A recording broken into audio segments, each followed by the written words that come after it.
How much money are we gonna leave on the table with Conor not fighting? and to follow up that, is there any adjustment in ticket price when the tickets come out tomorrow? Because Conor's not on the schedule. Yeah. So, you know, listen, Conor's going to fight again. Conor's going to fight again. He's going to fight at 201, 202, 203, whatever the deal might be. We'll see how this, you know, what's next. But, you know, when that plays out, listen, 200 is a fight everybody's been looking forward to for a long time. You know, it is what it is. The show's going to roll on, and Conor will fight again.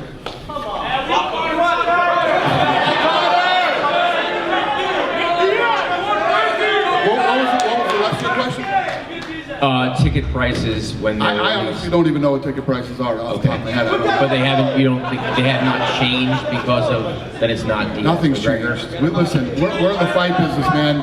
Fights fall out and things happen, and we roll on, man. It's the way that it works. And you know, the Conor thing has been crazy, and it is what it is. Frankie's the answer.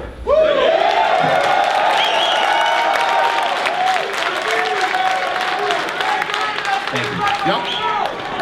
And Dana, back in UFC 100, I know we're still 3 months away from 200, but UFC 100 had a huge, lots of anticipation and a lot of momentum going into it. Do you anticipate the same thing for 200, or do you think maybe it's not as big of a milestone as you wanted it to be? Yeah, no, absolutely. You know, we expect it to be big, and it will be big. You know, we just added this fight to the card, and we're not done. So.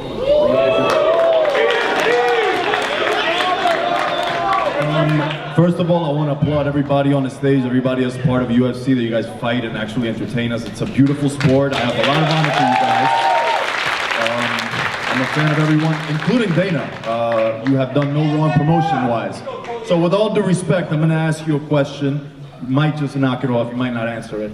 Do you think you preventing Conor from fighting at 200, in your honest opinion, was a ploy to save his brand because he was going to get beat again?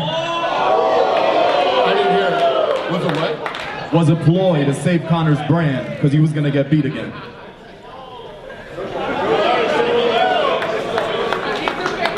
Okay. With all due respect, like I said before. Well, first of all, I didn't prevent Conor from fighting in UFC 200. I did not. Everybody, if you looked at the press conference, Joanna Jędrzejczyk flew in from Poland. Claudia came in from Brazil. He flew in from Brazil, and then came here. I mean, people came in from all over the world. Frankie's just getting home and hasn't seen his family. This is what we do. This is how it works. I didn't prevent him from fighting in UFC 200. He knew what the deal was. I told him what the deal was, and he opted to do that. And no, I'm not. Listen, I've said it a million times. Conor asked to fight Nate Diaz. Conor wants to fight Nate Diaz. Conor, and I know, you know, if we're in Brazil, you know, we got Brazil guys. If we're in New York, we got New York guys. Conor doesn't back down from fights, man. Conor, one of the things that's made Conor popular and as big as he is this dude wants to fight. This guy comes to fight, and you know, he comes out guns a-blazing. Conor is fun. Conor is a stud. Conor is, you know, I have a lot of respect for Conor. Conor and I just had, you know, you have to show up and do the PR. You have to do it, you know? And I will, and you know, that wasn't a setup today when he said, you know, he wanted to see his kids' performance, and believe me, I understand that. I have kids too, and I respect that. So we streamed it live to him so he could watch his kid perform. You know, there were things that Conor needed. I was willing to make sure that Conor would have the things that he needed when he landed in Las Vegas, when he came to New York, or wherever else we went.